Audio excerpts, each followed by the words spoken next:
Segundo bloco do Roda Viva Amazonas, que está falando hoje sobre Zona Franca de Manaus e recebe aqui o presidente do Centro das Indústrias do Estado do Amazonas, o Wilson Périco. Só quero falar Péricles, parece até que tu é aquele cantor do antigo Exalta Samba, né? Mas, não. É Wilson Périco.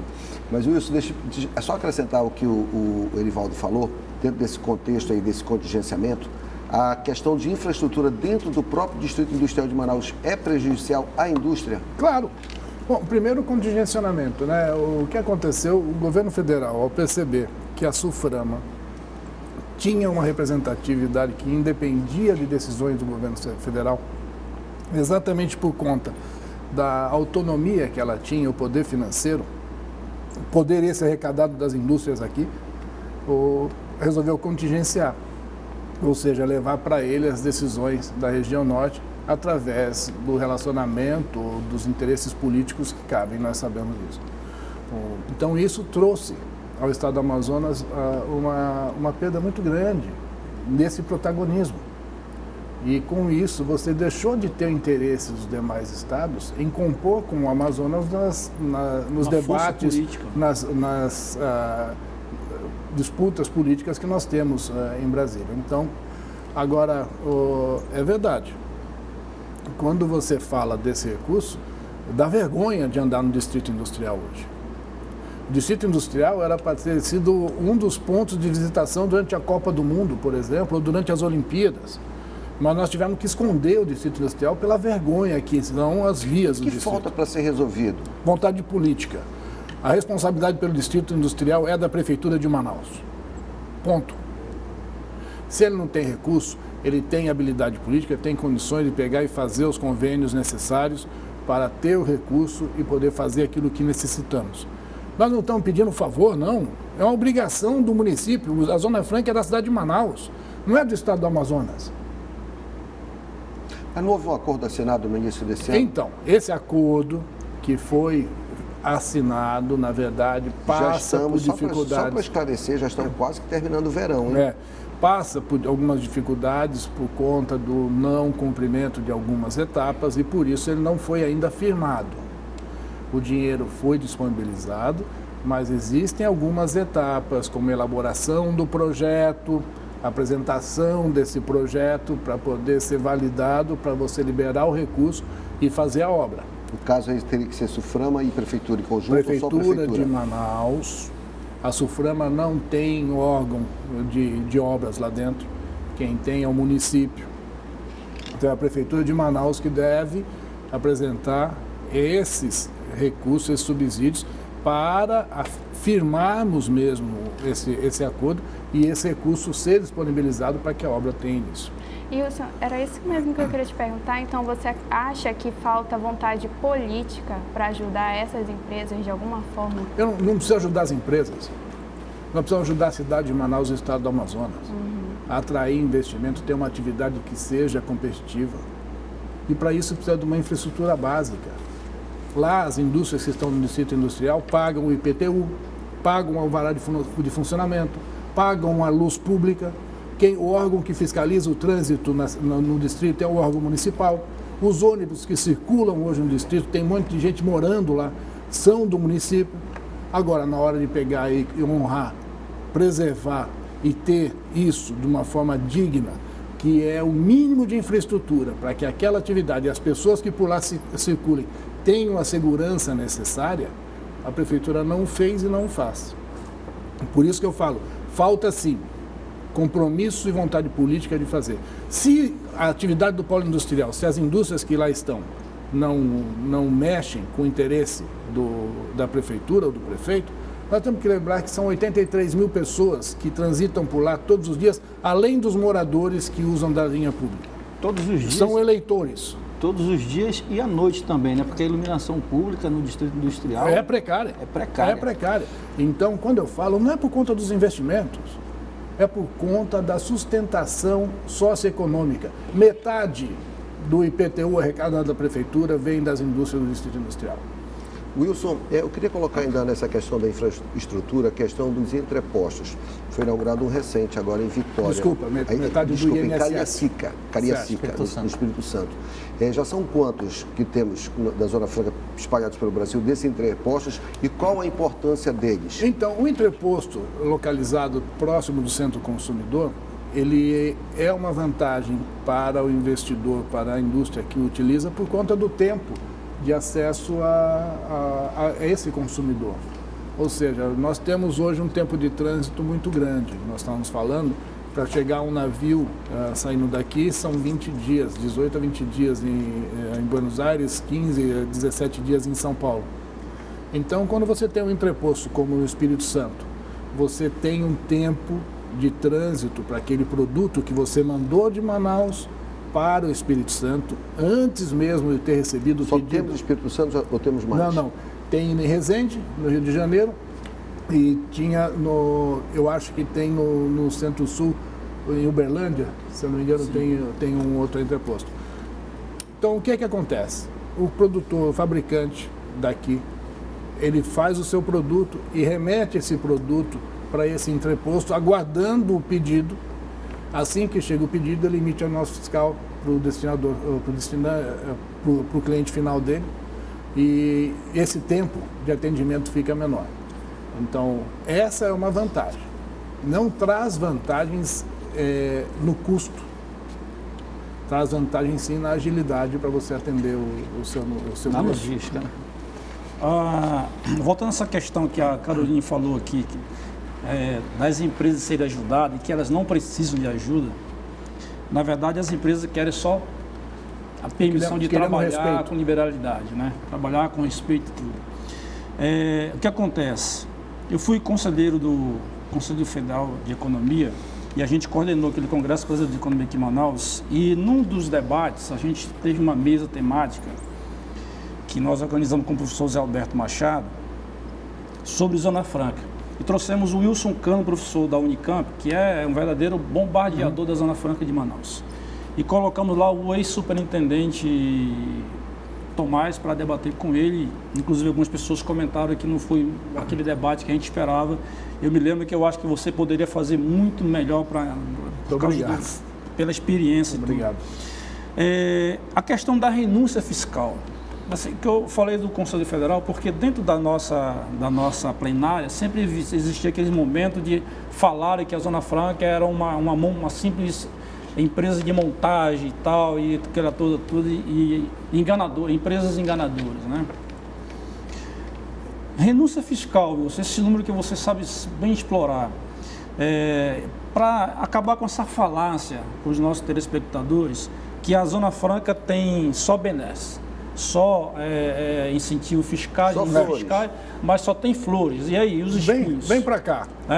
Veja bem, nós temos 58 com relação à questão da renúncia fiscal das indústrias nacionais. E apenas 12% da Zona Franca de Manaus que concorre para a zona fiscal, a renúncia fiscal brasileira. Então, esse dado da Receita Federal, ele divide o país em regiões. Então, do total da renúncia fiscal do país, 12% vem da região norte. A região norte, responsável por 60%, 53% da arrecadação de tributos federais. Então, pode-se dizer que toda essa renúncia vem daqui do Amazonas. 53% do total da renúncia fiscal do país, dados da Receita Federal, vem da região sudeste, que é a região mais rica do país. É onde está concentrada a atividade automobilística, a indústria de autopeças, as grandes empresas de informática, as grandes empresas da área de cosmética e farmacêutica. Então, nós temos sim. Só que a nossa renúncia fiscal, ela está calcada no direito constitucional. Nós temos um direito, através do decreto 288 da Constituição, que nos permite ter atividade aqui com incentivos fiscais. Só que sem um centavo de dinheiro público.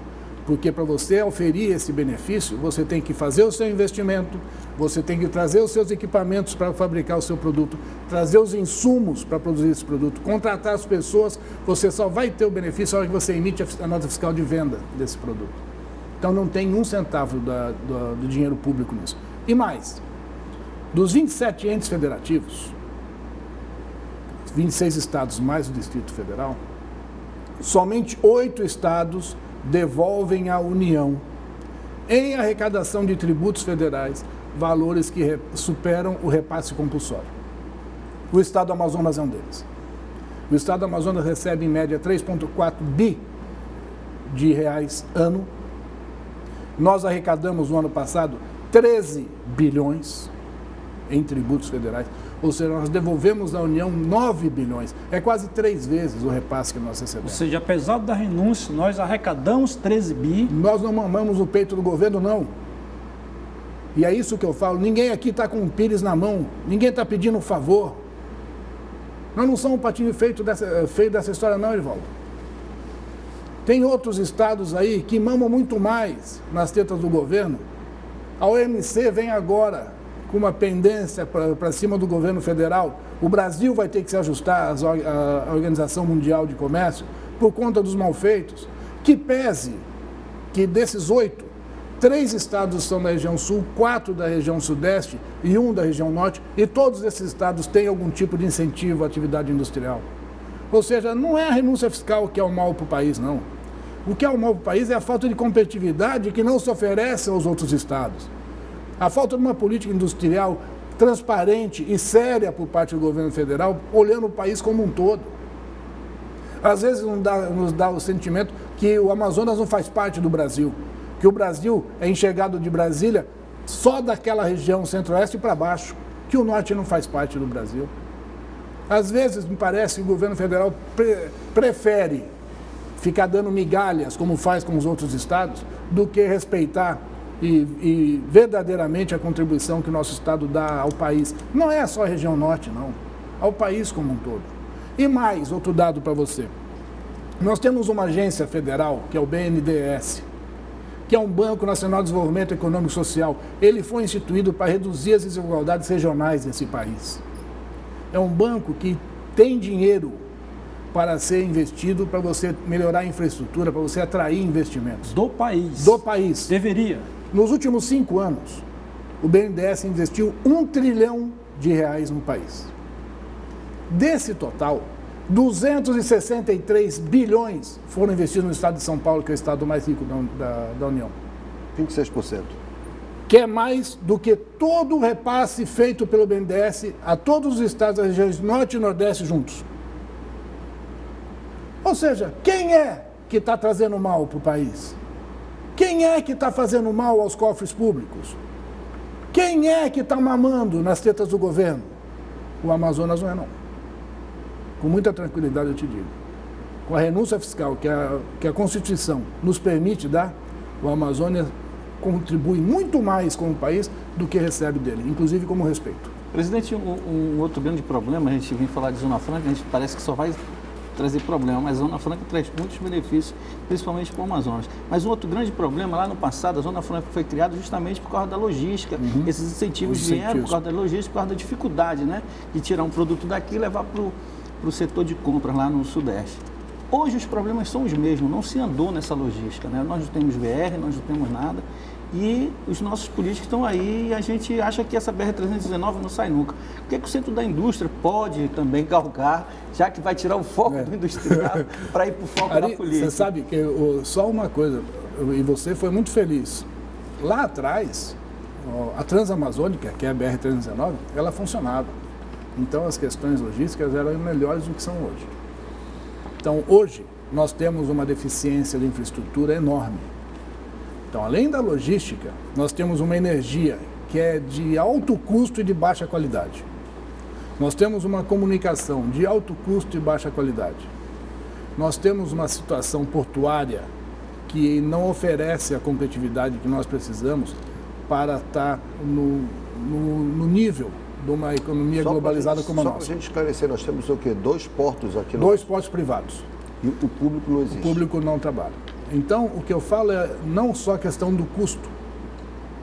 Quanto a relação à questão de custo, um container para sair da Ásia e chegar aqui em Manaus, ele leva em média 2 meses, de 6 a 8 semanas. Para tirar esse container de Manaus e levar para São Paulo, o custo é o mesmo. E você faz isso em 17 dias. Por quê? Porque o navio chega aqui, ele tem que ficar aguardando atracar para descarregar e depois ser carregado para sair daqui. E isso é o que entra na contabilidade da logística marítima.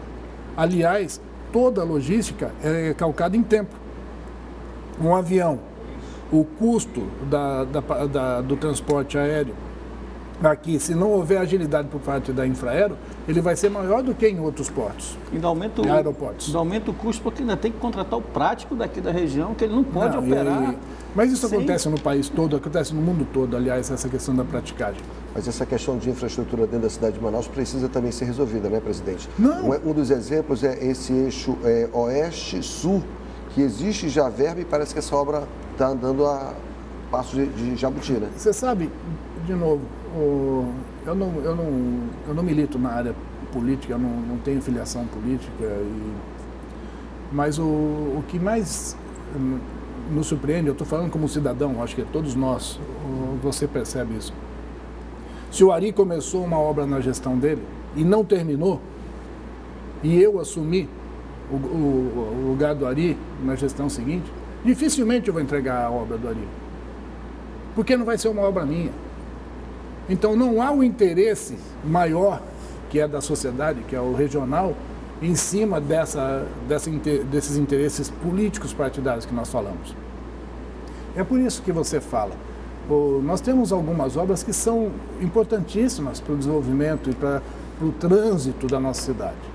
É porque os contêineres circulam exatamente por uma área que hoje já é estrangulada. E no meio de carros, sabe, carros de passeio com semáforos que são mal dimensionados, mal colocados e transitam em velocidade muito menor do que os carros de passeio, causando estrangulamento também para o cidadão que tem o seu próprio carro. Roda Viva Amazonas está falando sobre a Zona Franca de Manaus e está recebendo aqui o presidente do Centro das Indústrias do Estado do Amazonas, Wilson Périco. Nós vamos para o nosso segundo intervalo e voltamos já.